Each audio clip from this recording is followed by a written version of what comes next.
Who we got? We got Andy. Hello, Andy. Dave. Hey, buddy. How you doing? All right, man. You? Yeah, not too bad, my friend. Not too bad. Oh, just turn I've got a myself little down. shout coming out for you, John, in my next video. Have you? I have. Have you? Okay. I'm intrigued. Dave likes shouting out names on his channel. Is it just randomly? Yeah. It's just I'm just doing a build, and in the middle of it, I just go, John Clovier! Yeah. I love you, John Clovier! I think I'm my missus do that as well. I'm just going to do videos and just randomly shout people's names. That would be brilliant, wouldn't it? Yeah. Hello. Bob. So we've got Paul Lockwood, and of course Paul Wilmore. So 2 Pauls. That's not going to get confusing. Hey guys. We've got Todd. Hey guys. Hey Todd. And William. I'm surprised Pamela hasn't joined us. I'll message her and see if she's about. Yeah, if you don't mind. We did schedule in order for this date and time to fit in with Pam's schedule. So, well, you're camping. I am. I'm in the middle of the field, mate. Oh yeah, brilliant. Luckily, I've got Wi-Fi in the middle of the field. But yeah. Or shall we say glamping? It's not much of a. I've got Wi-Fi in the middle of the field. Hey, there she is. Hey, there's.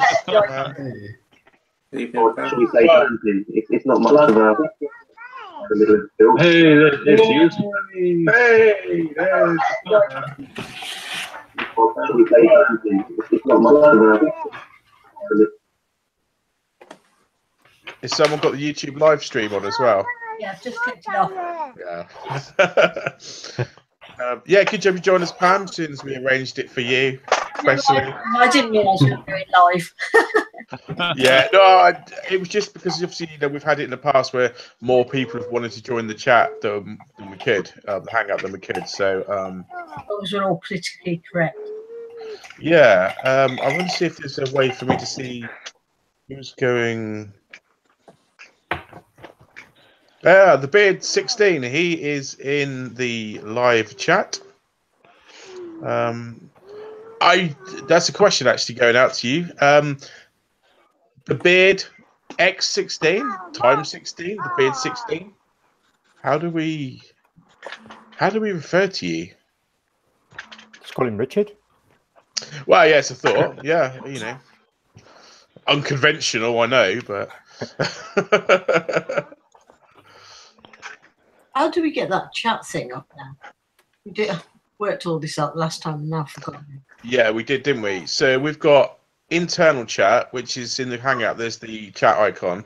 But we've also got the live chat, which is in YouTube. Oh, I don't know. The Makers International guys make this look so straightforward. The box, I'll get the live one, won't I? Yeah. Yeah, but how long have they been going? Yeah. I think it makes a difference. What's the Q&A thing? What Q&A thing?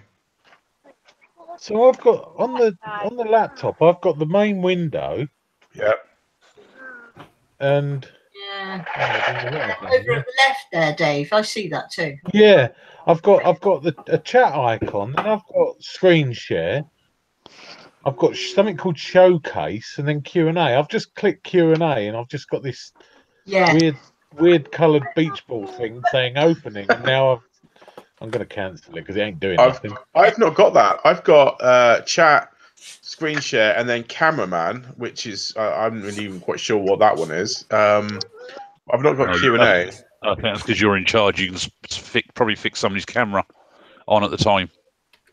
Okay. Well, I've just clicked on it. Yeah. So broadcast settings. As guests join, hide their audio and video from my broadcast. Broadcast the large video that I see to my audience and hide the other video feeds. Okay. Right. Phil Cannon wants a invite. I've got something called control room. That's quite. Ooh. I like the sound of control room. Yeah, but it's a bit crap really because all it says is you're in a moderated video call. So it's not really helpful. So who else? Jim, is that Jim? I thought it was going to be something like 50 Shades of like sheds. 50 Shades of Sheds. You spent too much time in the field. Yeah. Hey Pam, You're right. I was just saying to John, I've got a video coming out hopefully back end of this week, and I've given a shout out to him, but also I've given a shout out to you as well. Oh, brilliant. He's giving a free shout out to everyone. Yeah, but what you missed earlier, Pam, is that all he's going to do is just randomly in the middle of the village, just going to go, Pam! And then get on with it. That's it. That's all he's doing. I wouldn't mind, but I gave him 50 quid for that. but for 50 quid though, you got your surname as well. Yeah, it's true. Pam's not paying for it, so all she gets is Pam. Right. Random Pam. But no, I've made. Hey Sam. He just sees a picture of Dave's face, and David's just telling you that he's got his cars out. Where's his tattoos? That's what I want to see. Sam, come and show everyone your tattoos. Yeah, he's only 2.5, but he's well hard. Take your jumper off, Sam. Where's your tats? Come on, let's have a look. I bet he can take you, Will. Yeah, he's already nutted me today. Daily nutting. Yeah. Check them out. Oh, look at that. Very cool. Dave's got quite a cool picture of his tats to Sam's tats. Where's Dave gone? Let's have a look. Let's try and find Dave. There's Dave, look, see? Hey, Sam. Dave's gone. There he is, look, see? It's funny. You gonna say hello? You gonna say hello? Hello, look. Oh, no. He's just gonna like pull funny faces. And say poo, bum, and wee. On Friday, hopefully, I made a resin mold. All right. And because I've got the amazing clear cast, haven't I? That I won on from House of Resin. Yeah, from House of Resin. Yeah. Oi, Dave, have you actually got this stuff yet? Yeah. So why have you been using my stuff? It's cheaper. Yeah. I haven't. I've done one pen blank. Sorry, no. We done that whole slab, and it's proof actually because it's all on YouTube. So anyway, I'm just going back. Whenever he comes around my place, he just nicks all of my stuff. Just put glitter everywhere. Yeah. Oh yes. That's going to be his next birthday card, just full of glitter. You did let a little secret thing out there right enough, didn't you? I can't stand glitter. Yeah. Hey, I'm not ashamed to admit it. What we didn't get on video was him prancing round the shop like a fairy, going, I can't be doing this. I can't be doing this. It's glitter. It's all over me. I just so wish we had it on film. I had to run into his kitchen. I said, I've got to wash my hands. Oh dear. Yeah. It was funny. But yeah, no, I've made a silicone mold using silicone sealant and corn flour. Oh, very good. Yeah. Oh, I thought that was top secret. Yeah, but I'm only sorry. I was distracted. What have you done? He's made a mess. Tips. What have you done, Dave? Corn flour? I made a silicone mold for like casting resin. Okay. And it's using silicone sealant and corn flour. Right. Okay. but it's Have you come done- out really Have you well. done I a haven't- making? Have you done a video making it of doing this? Yeah. Yeah, yeah. I'm interested to see that definitely. Yeah, So is because this- I didn't know what to do. Like I was going to have a go at the resin art, which is where I sort of give you the shout, and then I really like the one that Pam did with the rings. You know where you made the rings, Pam? The latest one. Yeah, yeah. Yeah. And I thought, oh, I'll do something along those lines, but I needed to do some sort of like mold, obviously, to put it all in and all that. And I thought I'd have a go at making a mold, and then I'm surprised with how well it came out. It's really solid, and I've yeah, never it's decent. used flour before. I've used the silicone. I remember I was making a mould once, and I ran silicone, and I obviously it would have been too flimsy, so I actually used just silicone sealant in the bathroom, and it worked. You was breaking up then, Pam. I didn't get that. All right, I haven't used a cornstarch or flour or whatever, but I've used silicone before to finish making moulds. Did that work, Pam? I've seen people do it in like water with loads of like washing up liquid and stuff, but it looks really messy when they do that. So I thought I don't fancy that. Put glitter in the water, Dave. Pardon? I was gonna go. Put glitter in the water. I'm never going to hear the end of it, am I? It's sparkly, sparkly tinsel party time. Sparkly tinsel party time. Oh dear. So I was talking to Scott Walker the other day. Hey, it's working. And he sent me one of his molds to try out, and he must have been using polyester resin in it. Because man alive, does it See me? I've never used. Can polyester. anyone see me? Yeah, we can see you, buddy. Ah, brilliant. It's all right. I'm in the car. I just had to take my daughter to the Yeah, hospital. keep your eyes out the front of the screen. What, out there? The last thing I want is somebody from the paramedics on this, or the police, even worse. I've really struggled with this. I'm not really technically minded, so I've had to get my my daughter to try and figure it out for me. That's why we have kids. I can't see any other benefit. Say hello, Shannon. Go on, say hello. Bye. She's really camera shy. If I point my GoPro at her in any way, she kind of shrivels up in a little ball. That only gets worse as they get older. Right, I've got about 10% battery life. I have got it on charge in the car, but if I have to go, I just wanted to say hello to you all, that's all. Yeah, nice to say hi.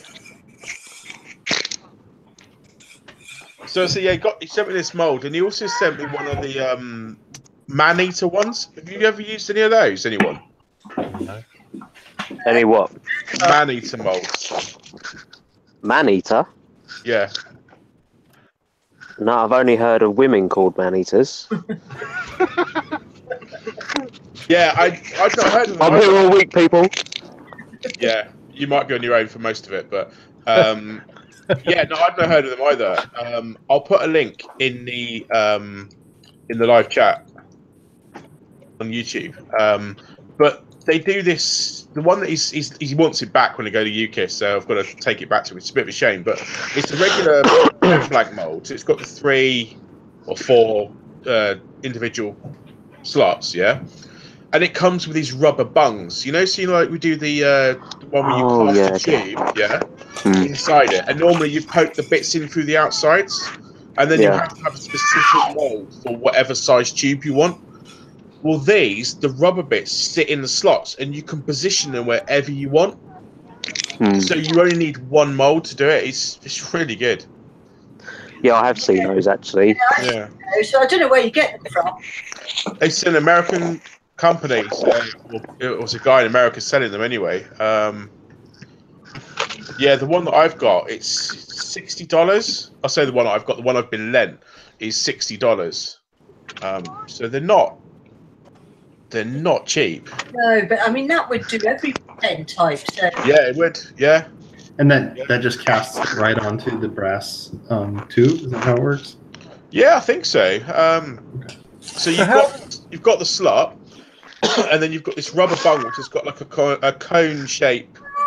That's a rubbish cone. That's just 2 lines.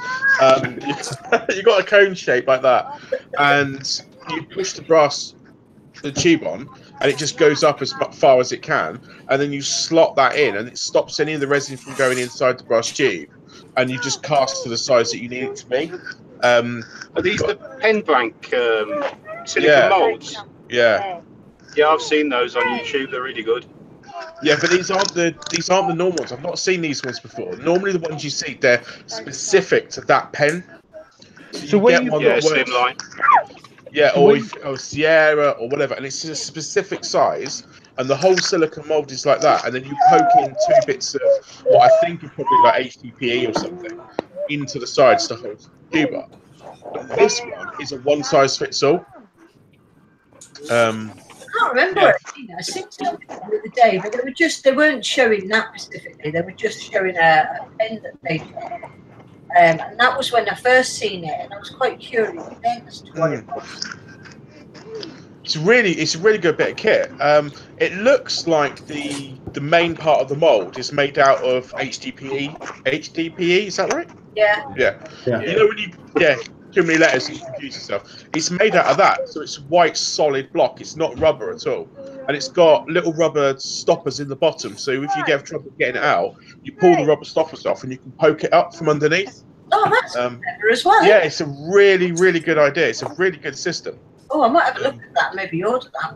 Yeah, well, like I said, they're not cheap. the mini combo one, the Gator Mold combo casting system is $75, and that does 3 pens, 3 pen blanks. But you can buy the replacement rubber bits with the cones on them, and that's $15 for a set of those. So I was wondering, is it worth getting a load of those?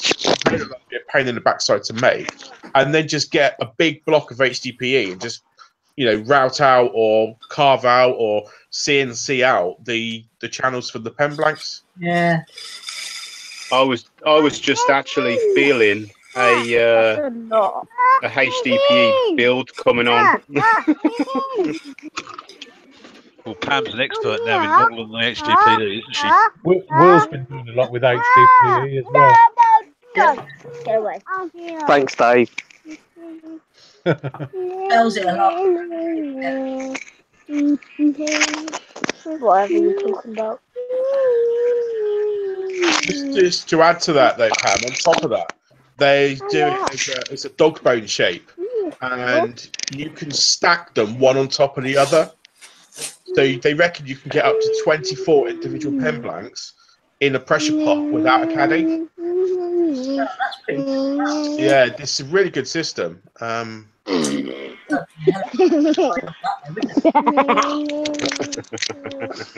you go?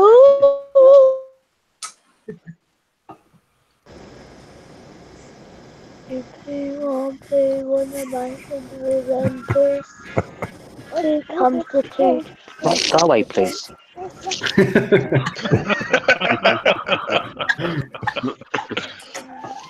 There's not a parent in here who doesn't exactly relate to that.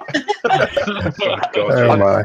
I've got one kid playing Madness. I've got another kid sitting next to me trying to get in shot. Oh. Don't worry, they only get worse. I'm just happy I've got a whole crate of beer and cider. Future YouTubers. Parenting done its best. There's a reason they're born cute.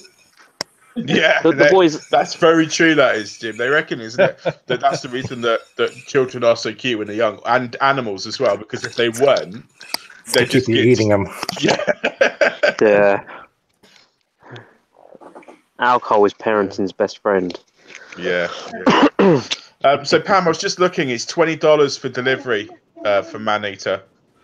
So all in all, one mold is going to cost you 100 quid. I just love the fact that you've put in Google man eater. Well, you know. Could you send me a picture of it? Yeah, I'll put a link in the in our Facebook group later. I've just put one up on the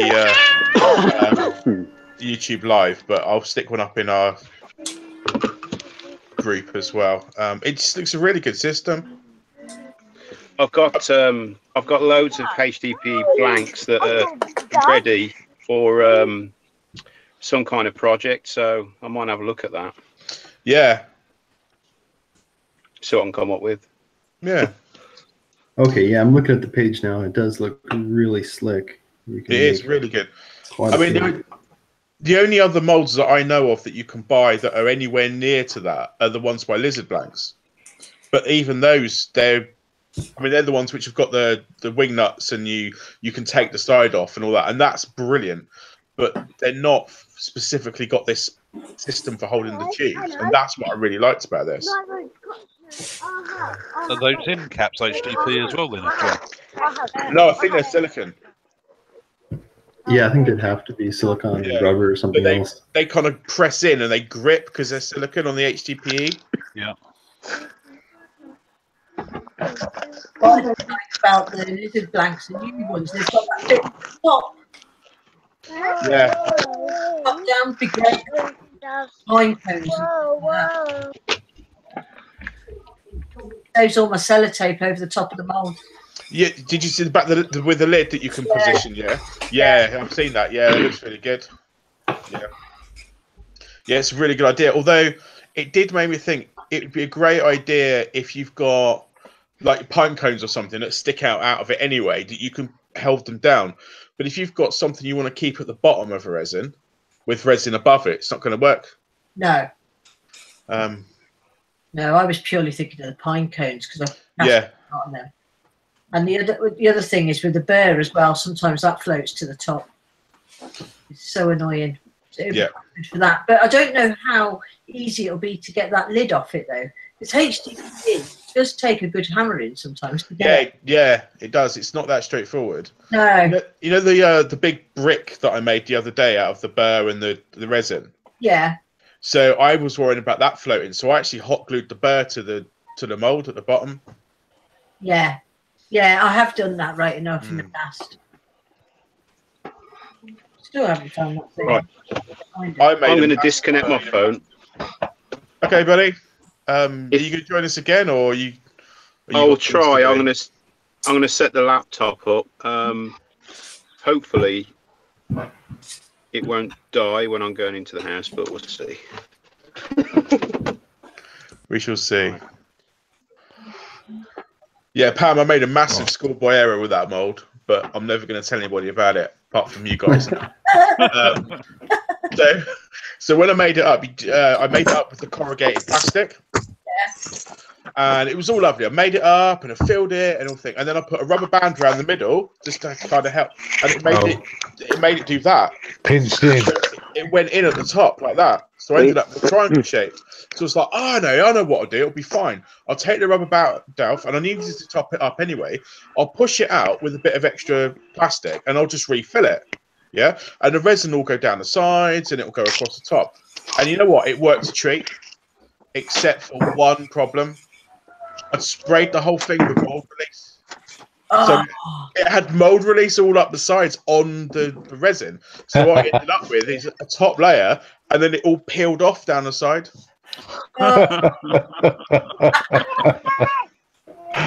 See, I don't use mold release. Did you video it? Yes, the main bit of it has been filmed, and it's due to go out on Saturday of actually making the blanks. What you don't see is that bit, because I did that bit off of camera. Oh, you had that in the bloopers bit. Yeah, and it was only, and I didn't even notice to start with, because when I took it out of the mold, it all looked fine. It looked like it had worked.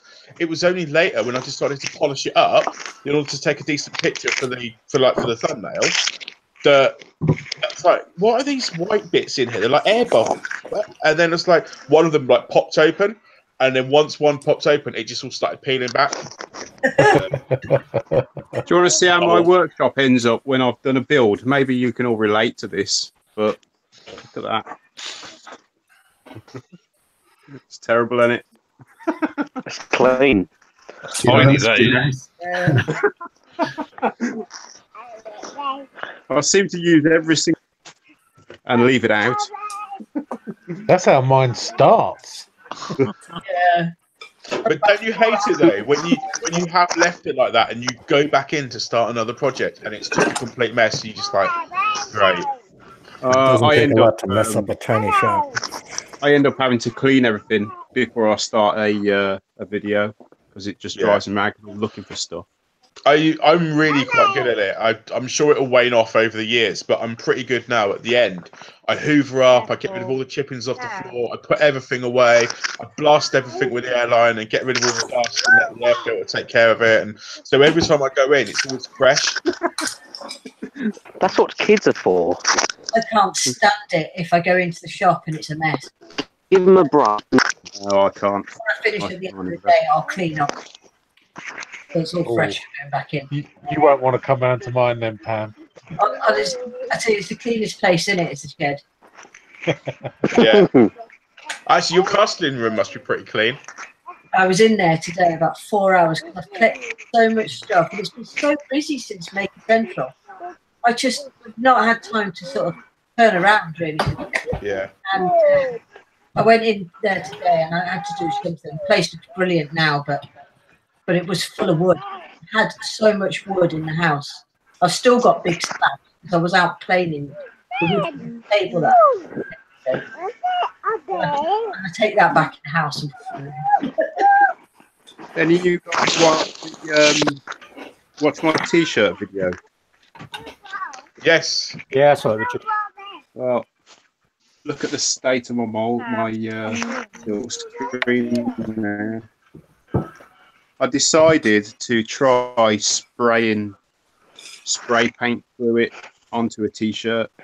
Well, not a t-shirt actually, a piece of fabric.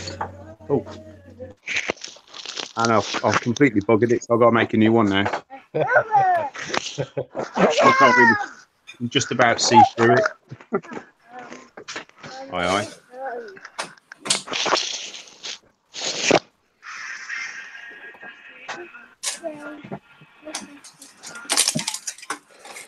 Hey, can I just ask a quick question? Because I've got to shoot off now. I've got to go swimming. No. Or not. Where's? Does anyone know the best place to get a pressure pot? Because I've called that pressurepots.co.uk or whatever it was, and they haven't actually got any in. No, there was a faulty batch that went out. Chap on Facebook was having problems, and the faulty batch went out. So they're now, I think, waiting to be resupplied. Yeah. I think that's what he was saying, because he said to me, he took my number and he said he'll call me back as soon as they've got some in, but I didn't know if there was anywhere else to get them from. There is. I know this is we have to be careful because there's pressure pots and there's spray equipment, and they're both all the same company. But there is actually another company that does them. But I can't remember for the life of me who it was now. Yeah, I think that chap Graham was on about it the other day. Yeah, he was. Yeah, it was. It was Graham that was on about it. He had some right bad luck. Also, do you know Greg? What's his name? Greg something or another. He's Greg Dykes. He bought one as well, and he had all sorts of problems with it too. Oh, really? Yeah.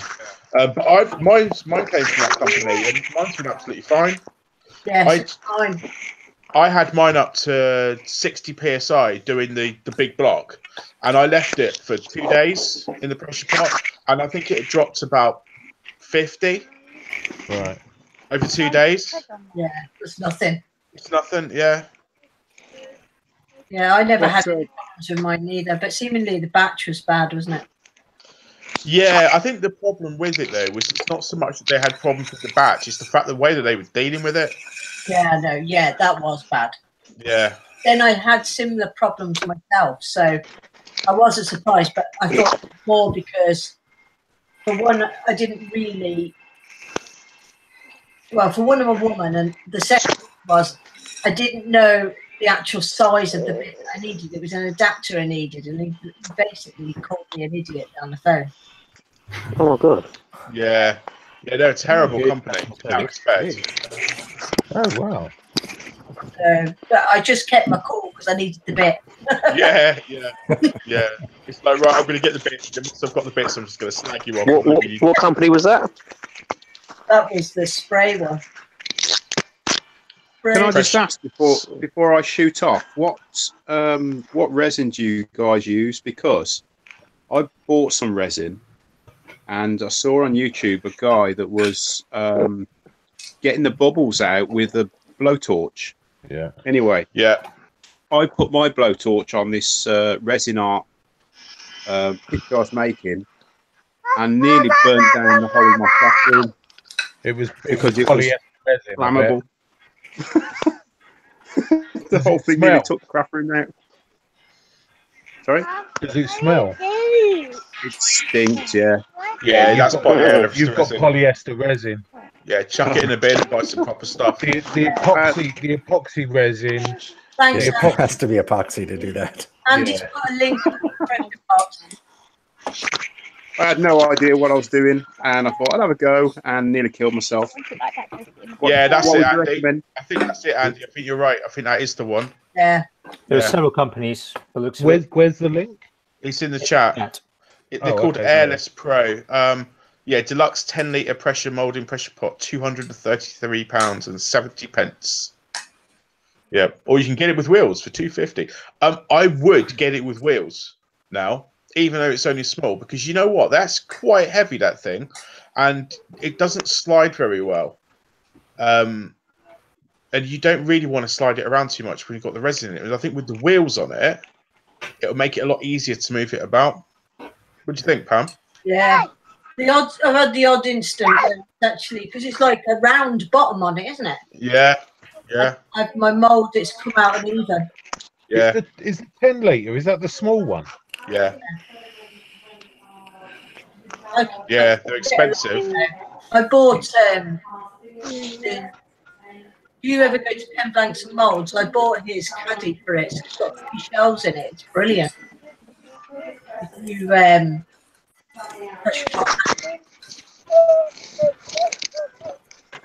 Right, guys, I'm off, and I'll speak to you later. Okay, buddy. Bye, All right. Keep up the awesome videos and take it easy. You too, man. See you later. Bye bye. Right, just got to figure out. It's like everybody starts doing live YouTube. He's like, right, okay, I'm off. But yeah. Hey, did I miss a post, or is the summer garden project challenge thing happening? That's still on. I think we haven't really set any kind of date on it. No, I noticed it wasn't on the calendar. Yeah, no, towards the end of the summer. Okay. I think we're looking at end of August or something, weren't we? Something like that, yeah. Have you got a plan for what you're going to do? You don't have to tell us what it is, but have you got a plan in mind? Oh yeah, I know what I'm going to make. Yeah, cool. I just got to squeeze it in with the the Mitch Peacock tool build, the James Wright tool build, and all the other. Yeah, I know. It's just one of the problems. I mean, the reason why we set up the group in the first place was because we were doing little sort of, I say collaborations. Weren't doing project collaboration. We were doing lots of things. We were trying to help each other, and collaborations. Whenever you look at any of the kind of how can I build my YouTube videos, they all say the best #1 thing, the most important thing that you can do is collaborate. Shout outs are great, but they don't actually bring in that much. Even if you get a shout out from someone like Bobby Duke or Duresta, it's going to have an impact, but it's minimal. Whereas if you did a collaboration with one of those, your channel would just go vroom.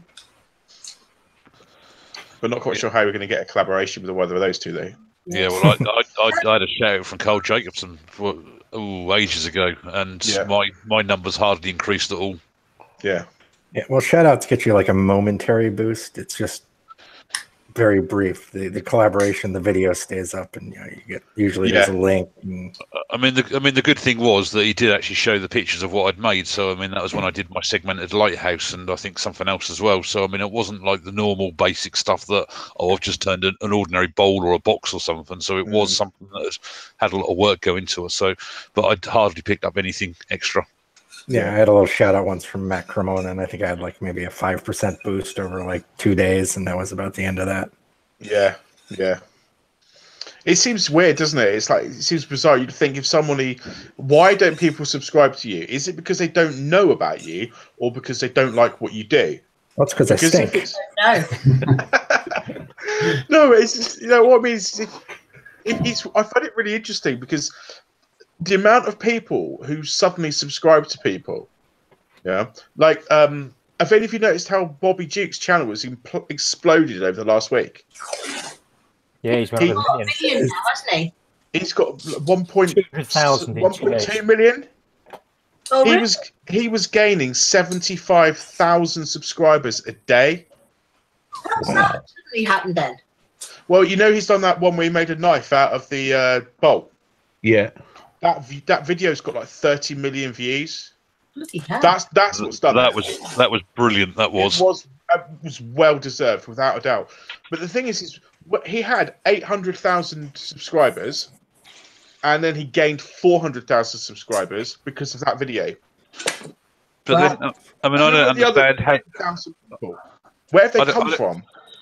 Yeah, but there's a lot to be said, I think, at the moment for things like knife making and blacksmithing and all that sort of stuff. It's a big thing just now, isn't it?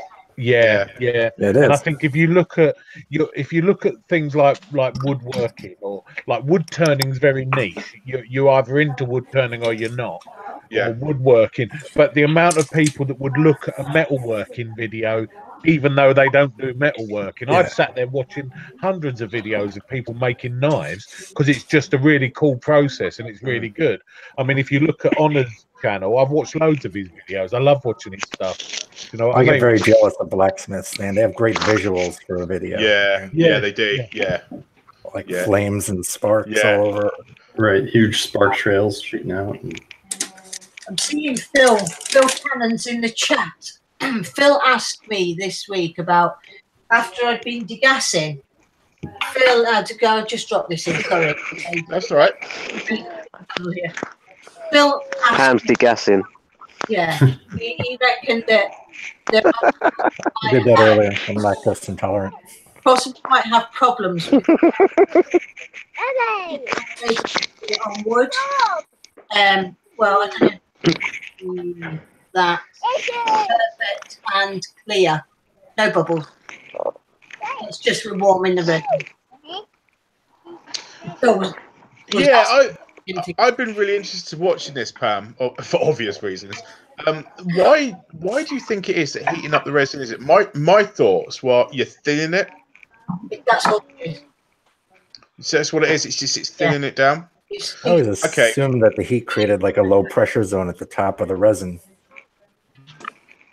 Sorry, what was that? I said I always assume that the heat creates like a low pressure zone at the top of the resin, so the bubbles rise more easily. Hey guys, I'm going to shoot. I'll catch up with you. Yeah, cheers, Dave. Bye, Dave. Bye, Dave. See you. Yeah, Bye, Dave. Mate. That's a really interesting idea, Jim. I mean, that does make sense. If there's a lower, viscosity at the top of the liquid, that it's easier for it to get the bubbles out that way. Of course, I could easily be full of crap. I generally have no idea what I'm talking about. No, it sounded plausible. Sounds legit. To me. Yeah, I'm good at sounding legit. Yeah. So I'd have thought if your resin becomes more of a liquid, then obviously the air bubbles are going to rise quicker. Yeah. And obviously because you're applying heat as well, the air in the bubbles probably heats up quicker as well, and obviously heat rises. Yeah. Yeah, I mean, I think it's a very simple thing, I think, really, with that regarding resin. I mean, I have I have box blanks that I've done without degassing. I've just turned one. It's due for a video coming out within the next week or so. And actually, what's the finish on them like, though, Pam? hey, Finish on them like? what was that? What's the finish on them like? Oh, it's amazing, actually. You'd be really delighted, yeah. I just made this black and it is gleaming and not a scratch on it. No scratches, are you sure? None. There isn't. Even by your standard. Yeah.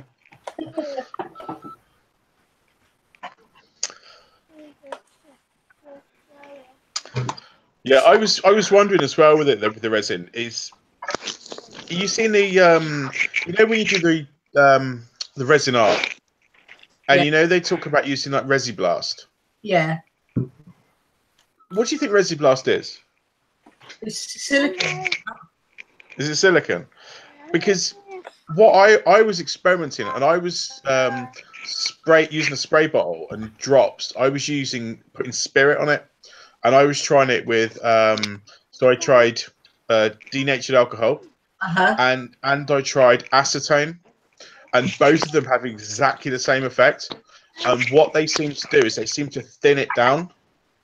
So what I was doing is I was mixing up little portions of, say, white, and then I would get a syringe and put in a couple of mil of acetone or denatured alcohol into the resin, mix it up, which makes it really thin, and then putting that on the resin art, and it's doing exactly the same job. Yeah, it will do. I mean, I get cells in mine, but I don't use anything. No.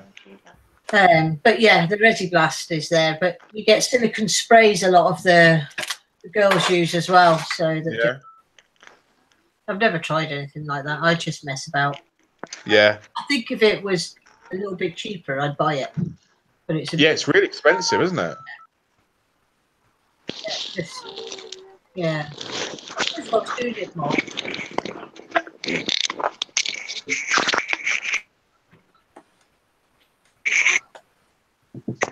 It's well been captured.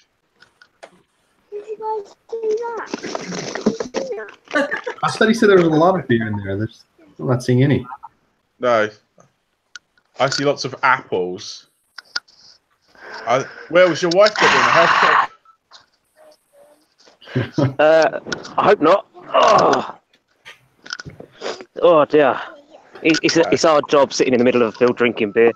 She's ready to run a bunch. What's the life insurance? She knows how much I'm worth, mate. That's what it is. Yeah.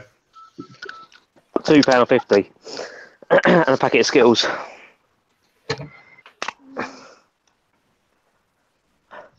So, does everyone know about my my new charity video? Phil's asking for an invite. John, could you send him an invite? Yeah, on it, Phil. Yeah, what's the charity video you're just talking about? Phil, I need your email address. Can you private message me your email address? I'm gonna have such fun signing you guys all up with dodgy sites later on. Brilliant. Yeah. To be fair, I'm on them all already. Yeah, I know. Everyone I go to, it says your email's in use. I'm like, yeah.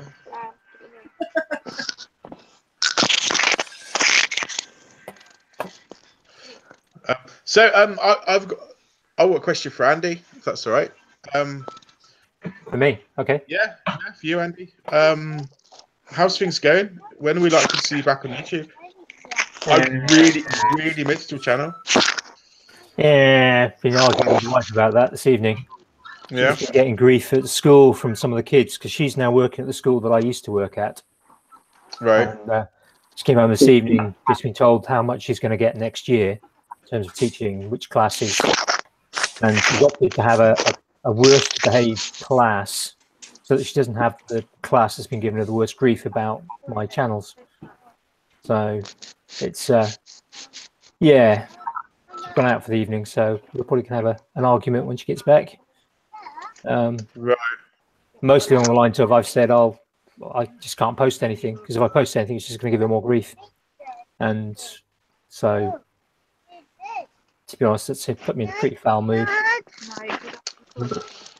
Because what I haven't told many people, because most of you probably know I've done my back in. Yeah. So my last school, which is not the school she's at, they terminated my contract in March. So I'm now a stay-at-home dad. Okay. And I was kind of hoping, I'm still sorting out some of the paperwork with them. Just got a bit of pension issues to sort out and P45, and then I was going to go right Instagram back public and start putting stuff out on the tubes again, but that might not be happening. Right. So feeling a bit grumpy about that. Is it too personal to ask what kind of grief your wife's been getting about it? They're calling out the kind of my channel names behind her back, and it's just it's just wearing. They haven't got the balls to stand up, and it's a boys' school. They haven't got the balls to sort of say stuff to her face. It's just it's just grief. Right. It's the sort of grief that 14-year-old boys give to teachers if they. Sure. Yeah, understood. Yeah. What about coming back with a whole new channel, different name? Yeah, I was just thinking that as well, Pam. Yeah. That is an option. Yeah, but my tinkering has grown to 400 and something subscribers. It's just, I mean, I do have access to another channel, but which currently has got about 23 people. So it is an option, but it's kind of, I'd have to keep my face off it, and it's just, at the moment I'm just pissed off, to be honest. Yeah, it's just sure. Well, at least if you can get some videos out, at least something that way, though, isn't it? If you've got to put them onto a different channel. Yeah, part of my channel and the way I was doing stuff was kind of partly about me, because I like to tell stories and do things go along. Yeah, I'm not overly fussed personally on some of these channels where you don't see anything of the person. You see them working. Yeah. It has its place. Certain things you want to see the detail of somebody working. There's plenty of channels where I've kind of you go, right, I want to know how to do this. It's like I had a problem with my car window last week, so it's all right. As many videos as I could on car windows. And I don't want to see somebody talking about it. I want to see them getting in close to see the details of where that wire's got to go, or where that bolt's got to come out, and is something in the right place. Yeah, I mean, I think even in the craft, so there's different types of channels for different things. I mean, you get even like somebody like Carl Jacobson. I mean, he does a lot really of showing you how he makes something, and it's very quickly and very brief, because I mean, literally all of his videos now are probably under 10 minutes long. Yeah. And then you get to the other extreme. I mean, Bacon Soda, Brendan Stemp, absolutely love it. I mean, I even watched a couple of his videos from earlier when he just did his emptying his potatoes, and I mean, it's just a 15-minute video about stories, and it's brilliant to watch. You see the vidIQ video a couple of days ago, and he was talking about longer videos. No, I missed that one. He was talking about to experiment with it to get watch time up, and that he doesn't think it affects a channel having a longer video. Really? My best performing video by far is almost a half an hour long. Most of the rest of them are like between 7 and 12 minutes. Oh, really? That's interesting. Yeah, my second best one's my 25-minute carving one. Right. Better by like several %. Is that based on view count or based on total watch time? Either way. Okay. So I really think that's obviously what the content is about. I mean, if you're doing something that somebody's really interested in, for example, I'm just looking at my channel now. I mean, my bowl sander video, 21 minutes long. Yeah. It's 10,500 views in 10 months, and the unboxing of my table saw now hit 9,999 in 8 months, and it's purely and simply because it's the product that somebody's interested in. Now, I mean, for some reason, I've got one of my Sported Beach lid boxes, 6,000 views in a year. I mean, I can then have something else which is like a bowl or something which will never hit more than 200 or 300 views, but it's because everybody sees that sort of thing. And I think we're all the same, that when we go out and buy something, I mean, I think somebody in the group now is obviously looking at table saw. The first thing you do is go online and look for all the videos of the table saws before you go and buy it, because you want to see what all the pros and cons are, how you set things up, what you're actually going to get when you come out of the box. I mean, John, your unboxing videos, I think early on in your first year were just brilliant to watch if that's what you was looking for. Yeah, I was just going to say, actually, because that's how you and me, I say met. I mean, we have physically met, but, you know, we met online, was because I did an unboxing video of an Axminster bandsaw, just a small one. And you were in the marketplace looking to buy exactly that. You came across it, you responded, we chatted, and it kind of, well, our love blossomed. But Don't yeah, tell everyone. Yeah, well, you know, but yeah, that video's had 6,500 views, and that was 18 minutes, and it's a crap video. It is terrible. Yeah, it's in my cramped little old 8x6 shed. Ooh, that's a yeah. And I was trying to do an unboxing. I had no idea about camera work. It was all done using my phone, and yeah, but it's 18 minutes, 6,500 views. Interestingly, though, again, my most popular video is the one where I made along with Chuck. And again, if you think about it, it makes sense.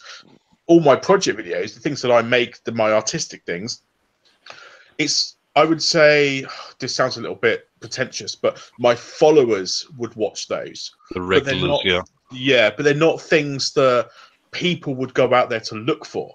Because why would you look for that? It's too random. But looking how to do along with Chuck. Yeah, and that's got 21,000 views. The one I was talking about, the one that does far better than the others, it's the first video, not the first, I had one that was like a montage. First real video I made, I had no idea what I was doing. It's horrible, the sound's awful. I did this horrible scene Hello. Right. Hey, Phil. Hello, Phil. I got here eventually. Sorry, Jim, you were saying? I said the one that I said did better than anything else. It's horrible. Like one I made it has this really hokey scene transition thing that I way overdid, where I grab the lens between scenes. It's by far the worst video I've ever made. But popular. And it's a half an hour long. Yeah.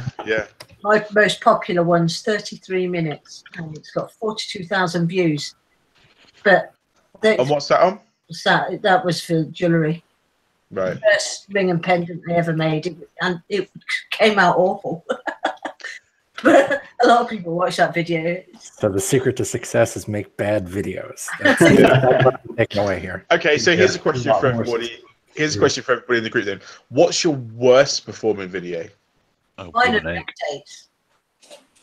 Your updates? Yeah, my updates are the worst performing. All my projects get double what my updates get. Yeah, that makes sense. That does make sense. I know my updates don't perform that well. I do that purely for the stronghold people that watch me. That's what's that for. But again, to me, the updates are more about the person, and you follow people's channels, and I mean, I watch all of Pam's for sure, all of yours, John. I mean, and there's one or two others like that I just do not miss a video on. I mean, I remember when I first started out. I mean, even before I built my shed, that I went on. I think it was. I think it's probably Mike Walt's channel was the very first one I went on, and I watched every single one of his videos right from the very start. When I went on to Carl Jacobson, I went to his very oldest videos, which was 6 years old, and I went through every single video. Yeah. Because I mean, I think it's more about learning about the person, even though if you never meet them, I don't know. It's almost like you've built like a relationship there. Yeah, absolutely. Yeah. I mean, I had exactly that. Well, with lots of you, but I think the one that really struck with me was the one that with you, Pam.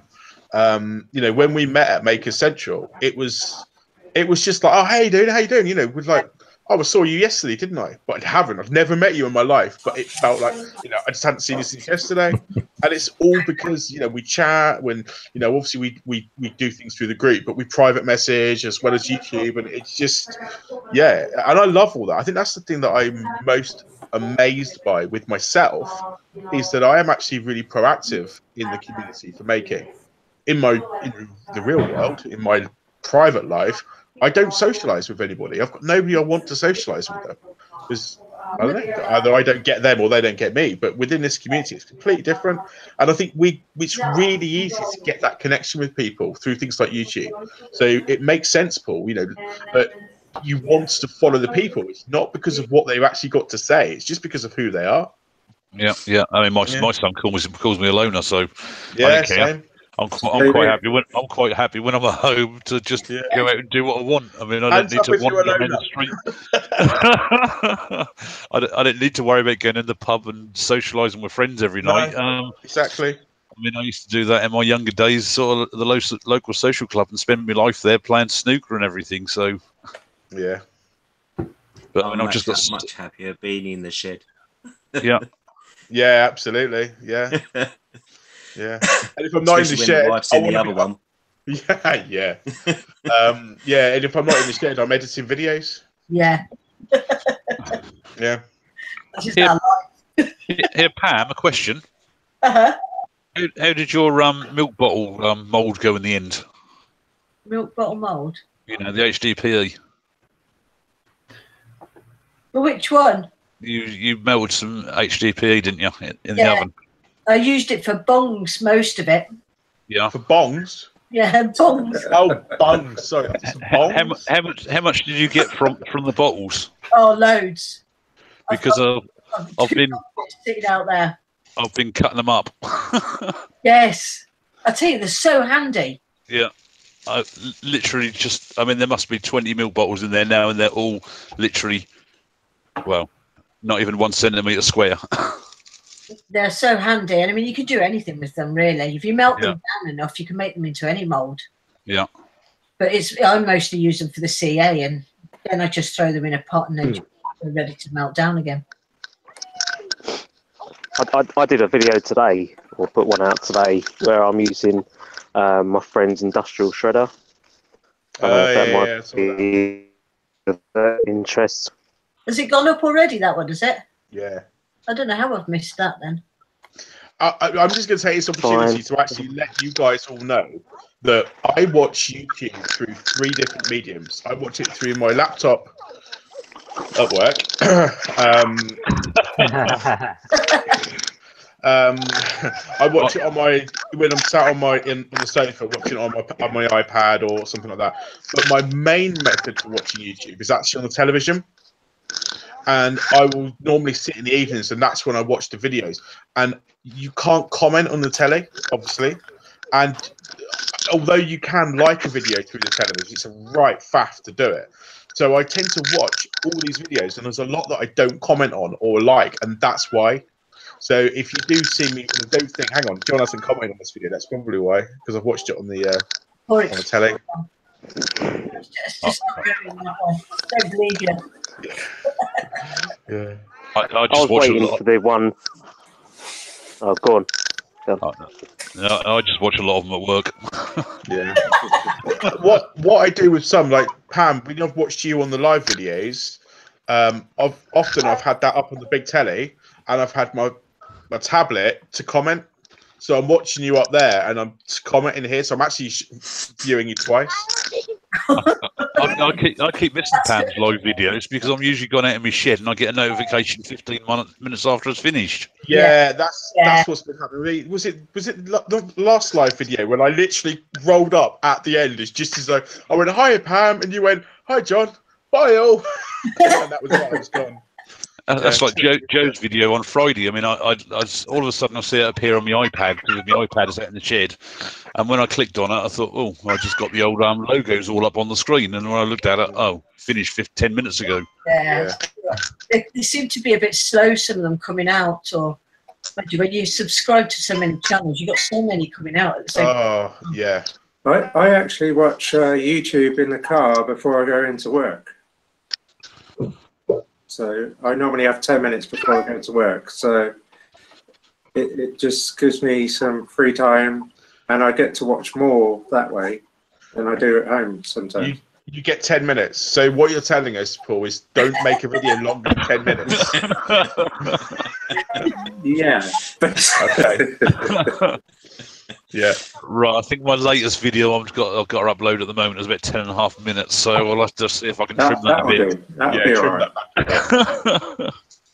right. When I get to drop the wife off, when I drop the wife off, I get 50 minutes because I get to work a lot earlier. So it just gives me time to watch the videos. So Which days does the wife go to work? So I know which day to release my videos. Yeah. Yeah. Well, yeah, I'll let you know.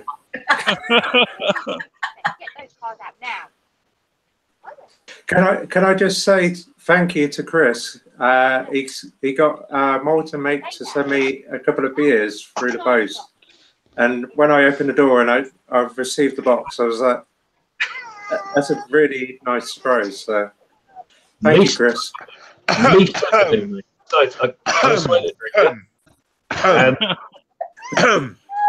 You'll have to settle for the tea, John.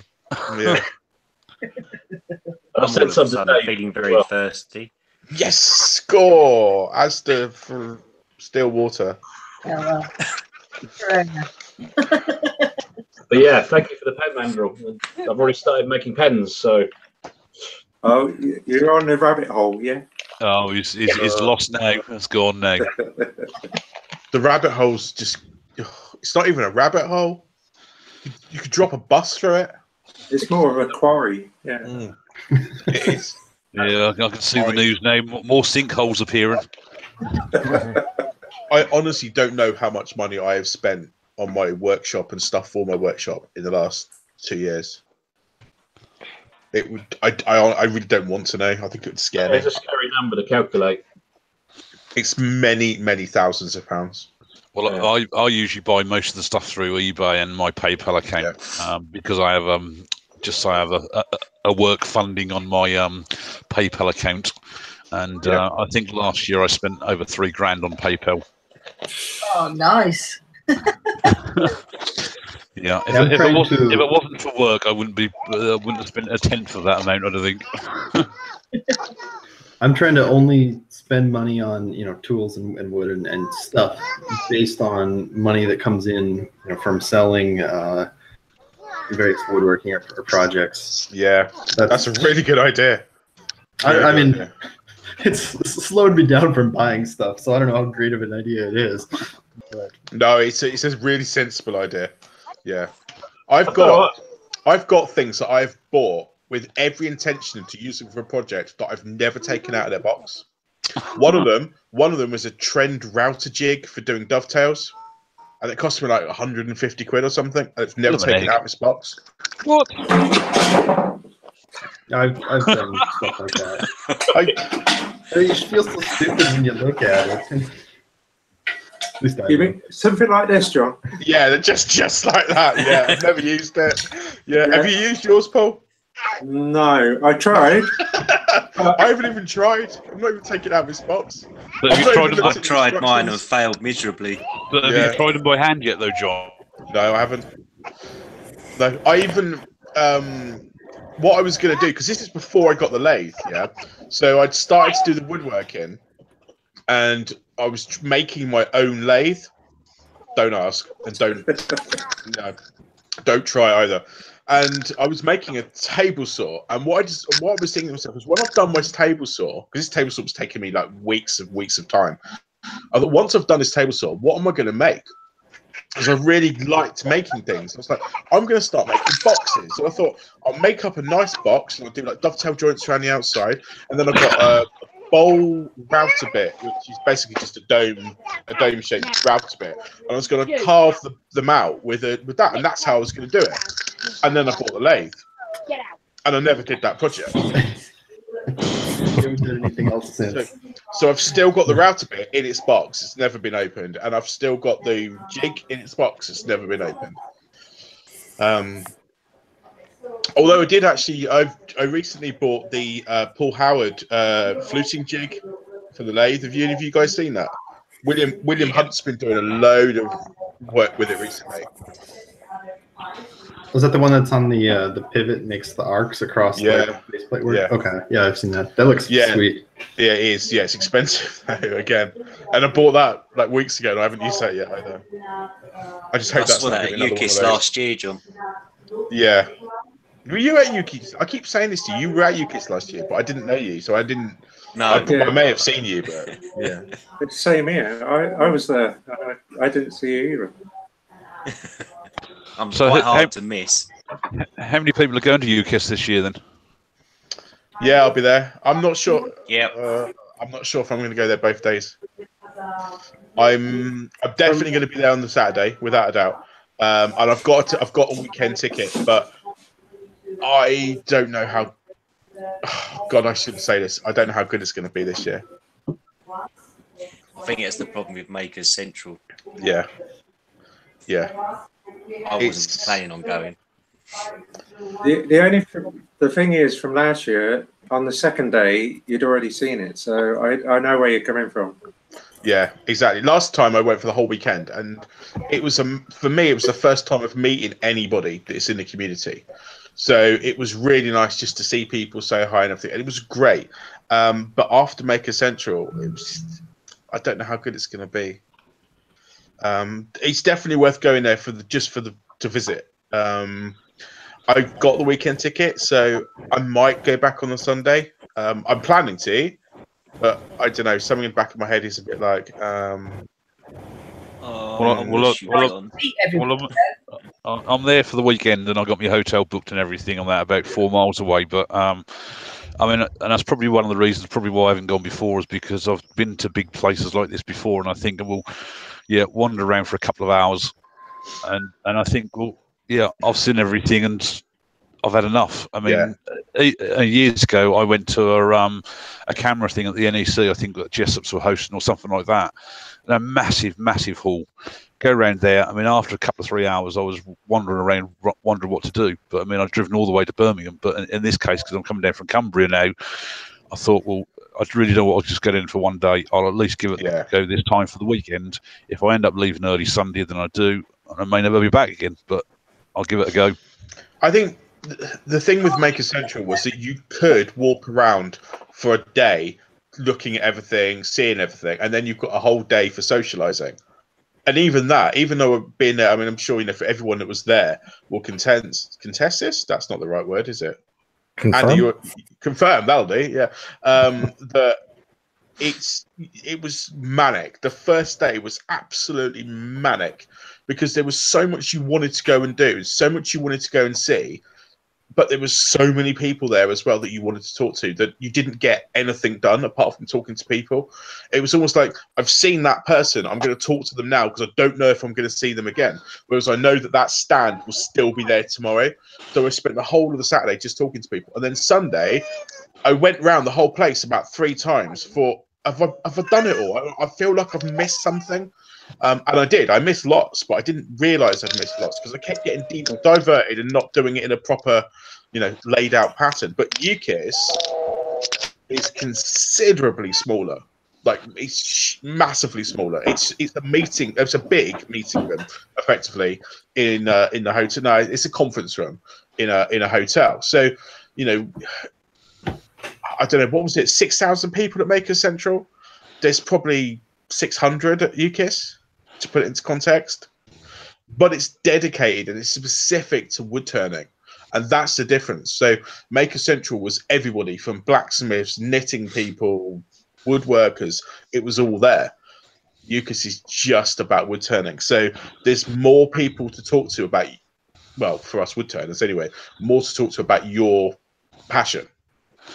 Yeah, I mean, it's also looking at, I mean, I'm ideally looking to see what's on offer as well, but from what I gather as well, I mean, watching somebody's video, somebody who I probably not too keen on, John knew who I'm talking about, that they bought a tool, were looking to buy a tool from there last year, and there was no discount at the place whatsoever compared to if you bought it online. And I think, well, that's rather disappointing. I mean, you'd have thought that if a retailer had been at an event like that, they'd be doing like a special offer, even if it was only either a $5 or 5% off the price, because look, here it is. I haven't got to package it up and post it out to you.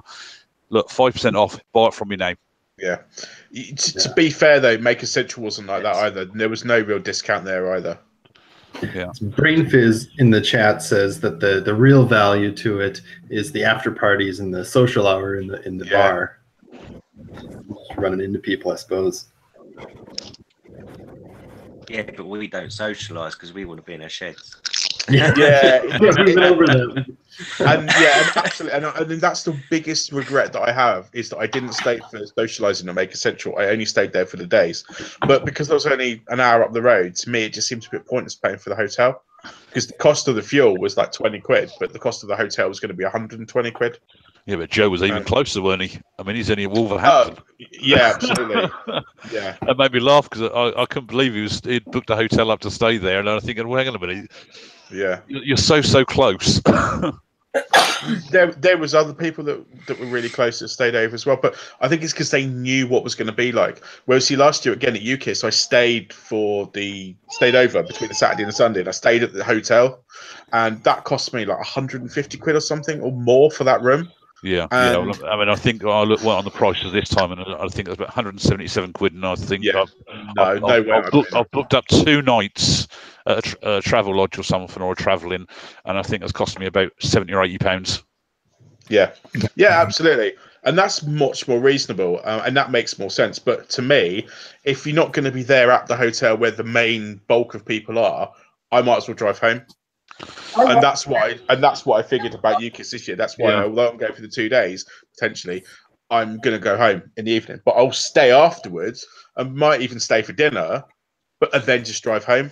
Yeah. Well, I mean, anything I'm thinking of is, I mean, obviously, I don't know what the layout or anything's like. It would be to, okay, well, even if I go off, get something to eat, and then come back, and then just spend the evening in the hotel. Yeah. But without a doubt, and this definitely goes back to, I think was Richard in the chat that said that it was all about the social, and that's what UKIS is going to be. There's no point going. There's not really a lot of point in going to UKIS just to go to Oliver's Wood Turning. Yeah, it's pointless. You might as well just go to the website. Yeah. There are some differences, of course. It means you get to talk to the people. I mean, when I went last year and I got to chat to Ed, I got some really good advice from him about tools, which you could ring them up and talk to them over the phone. But I don't know about you, but it always feels like if you're ringing up someone like Ed to talk to him about tools, although that's exactly what he's there for, you feel like you're interrupting him. So you just do it through the website, whereas at the show you don't. But there will be companies like Axminster there where you do get that opportunity, and if you don't have an Axminster store near you that you go into, that's good.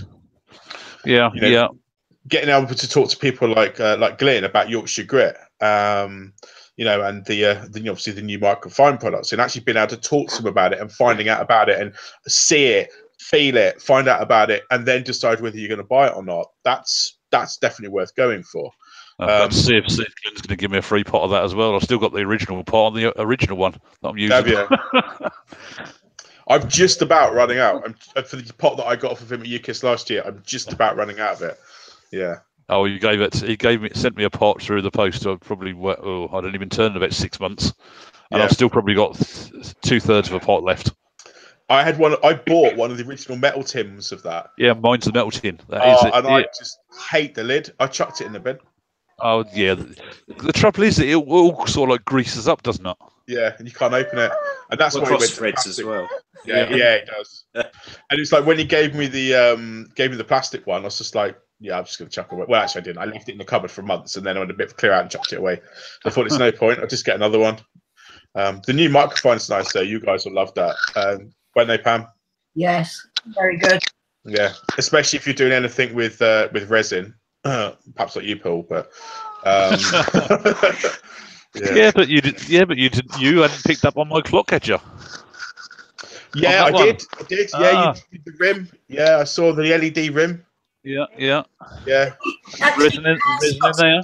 I nearly made a sarky comment, but I thought no, I'll just let that one go. Yeah, that was interesting actually, because I even did the old segmented bit on the back to hold the LEDs.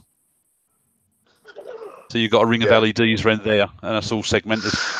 And that's segmented with ply. And the good thing about that was because it's been so hot in the workshop, the glue just literally sets within minutes. Ordinary PVA glue. Richard's just said something in the chat as well, which is really important, and this is kind of what we're saying about the socializing, but it's more to it. And he says that talking to people at the show is making contacts and building relationships, and that is really, really true. That was without a doubt an important thing for Maker Central. You may have gained the odd hint if you've seen any of my posts, Instagram, Facebook, and YouTube recently. But I gained a really important contact when I was at Maker Central that's leading to some quite interesting work that I'm not allowed to talk about at the moment. But you've probably gathered which company, which green company it is involving. So yeah, and that was all because of just having a chat with somebody at a show. And as Richard said, is when you ring or email, you get forgotten about. Face to face is always better because you don't get remembered, and that's very true. But again, that really depends on what your content is on your channel. So I mean, where you're going. Yeah, absolutely. I mean, there'd be no point in go on. And I think yours as well with your new workshop, it looks a lot more professional. And I think that also has an impact as well. I mean, especially when you compare it like yours to mine. Mine's sort of dimly lit and tools everywhere, and trip over your own feet sometimes, and I think that also makes a difference as well. Yeah. See that in the videos though, Paul? Pardon? You don't see that in the videos. Yours does look really clean. Yeah. And that. You don't see it in the videos. You call in when you come down this way next, Pam. Yeah. No, it's true. No, it's true. I think we don't see the things that other people see about our workshops. So the other people don't see what we see in our workshops because they're only seeing what the camera shows them. Yeah. It's nice that you can make yourself look like a genius. Yeah, absolutely. And you can do it so you can pan the camera so it's there, so it doesn't see all the crap that's there, or you don't have it looking down to see all the mess that's on the floor. I mean, I feel really bad for this because it's a bit hypocritical, but in the project video that I've been making, the one I've been putting little teasers up about, I get the blowtorch out and burn the wood, and I talk about having a massive clear down. It was all the sawdust was all over the floor still, and it's such a dangerous thing to do. But you say one thing and give that perception, but you do something different, and people don't see that. The trouble is as well though, is you put anything online and there's the safety element that people carp on about is just ridiculous. I mean, it's like the classic thing about the classic thing I think as well. Yeah. We're not allowed to discuss that, are we, Will? But that's like the Lichtenberg machine.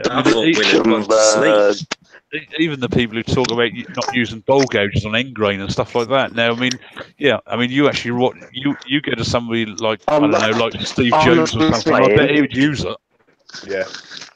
Yeah, absolutely. Richard also said, which is very, very true as well.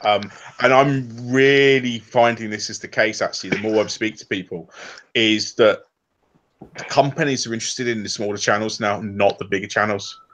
You will find that somebody it's weird because, well, if you guys watch John Heiss and I can never pronounce his name correctly. Matthias Rag and Bone. Thank you. Matthias. Matthias. Yes. They've just started this new they're dwarf videos. They've just started this new collaboration channel, which is brilliant. And all it is them two talking to each other through videos. Fabulous. And they're talking about this. They were both sponsored. Well, they were both approached by DeWalt to do a sponsored video. And it took me a while to get my head around this. It seems that there are different ways of sponsoring. Yeah, I always kind of assumed that people were sponsored, and it's just like if you're sponsored by DeWalt, for example, DeWalt sponsored all your videos, but that's not the case at all. What it is DeWalt would sponsor a video or two videos, and they give you all the gear for those videos, and they pay you in order to do them. Right? Sounds fantastic. But what these guys are saying is that when they both did it, or Matthias, did I get that right this time? Yeah. He actually it massively impacted him, and he lost a hell of a lot of money through it because what he was finding was that all of his followers that were out there buying his plans for his equipment and his builds off of his website were like, all right, you're in bed with DeWalt now. We don't need to worry about supporting you. You're sorted. So they stopped buying his stuff, and his income went like that. and he had all sorts of problems with DeWalt, and took him a year to pay him. In the end, he got half the money that he was supposed to get, and all of this kind of stuff. And that's a big channel. You would think that that's a kind of a channel where a company like DeWalt would be all over it. I mean, you take people like Triton, you know, with people like April, for example. I mean, that relationship obviously works, but I dread to think how that works. Whereas the people like us, all of us that are here, none of us are particularly big subscribers. I think, Pam, you're probably the biggest subscriber out of us that's in the Hangout, aren't you? Oh, that's not big then. Well, yeah, nearly 4,000, aren't you? Biggest relative. More Yeah, than double my size, that's for sure. Yeah. But you know, we've all got very small channels, but we've got very niche audiences. And you know, I found at Makers that when I was going around talking to people, and you mentioned YouTube, the first question they got is, "How many subscribers have you got?" And I found even, bye Pam. I found even that the low volume that I am, you know, I think was 2,500, that the eyes would open. It's like, oh, okay, that's interesting, because they know that the 2,500 that I've got, they're a core audience. They're specifically tuned into what I do. Whereas again, if we go back to like talking about Bobby's got like, you know, over 1 million subscribers now, which is great. But how many of those are actually likely to buy the products? You know. Right. So, for example, yeah, let's say DeWalt, example. DeWalt sponsored Bobby, fantastic. But how many out of those 1 million people are likely to go out and buy a DeWalt tool? Because most of them are actually watching just because of the entertainment value. They've got no interest in using the tools. So it's more of an issue for them, because he's going to charge more, and it just doesn't work. So actually, the smaller channels are more interesting. But again, it's about numbers, isn't it? I mean, if I think it's so much more of how much people are viewing, that if your product is out there, and well, I mean, you can just go by really like how the media do marketing and stuff like that. Is that if you're going to put something on primetime adverts on the TV, it's going to cost you far more than putting an advert in your local paper, isn't it? Yeah. Simply Absolutely. You've got that many more millions of people watching. Yeah. And the difference is, I mean, when you watch some of these channels, is that, yeah, people might be watching it for entertainment, but if it's about the making, then the people are going to have some form of interest in that, so that there is going to be more of a chance for people to pick up to buy the products.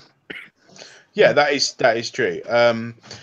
But also, yeah, if you've got like an advert on the television, you've got 10 million people watching it.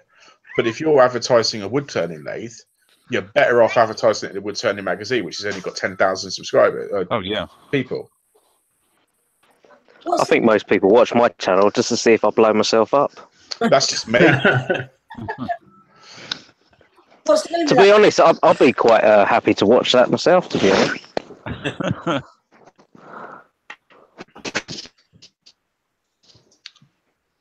John? What's the name of that channel? Which channel? Channel with the Rag and Bone Man that they're talking about. No, it's not. It's not Rag and Bone Man. It's the Wandle and Heist project. What is it? Oh, what is it? Heiss. Has it actually got a name, or is it just John Heiss and Matthias one man? Yeah, it's just called the Heiss Wandle Project.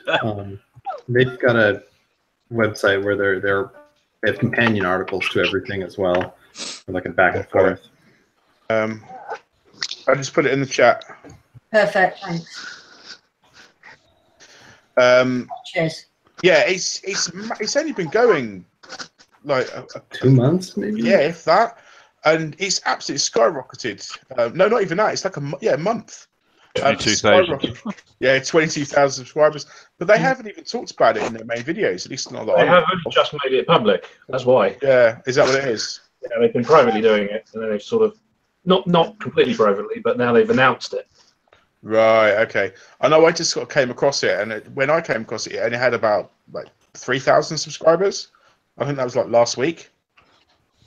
So I expect it will skyrocket. But then they're both big channels, so it's going to. It's a really interesting idea, definitely. It's perfect. Subscribed. Right. Well, I'm going to be leaving you all. I just wanted to check out the for the table I made recently.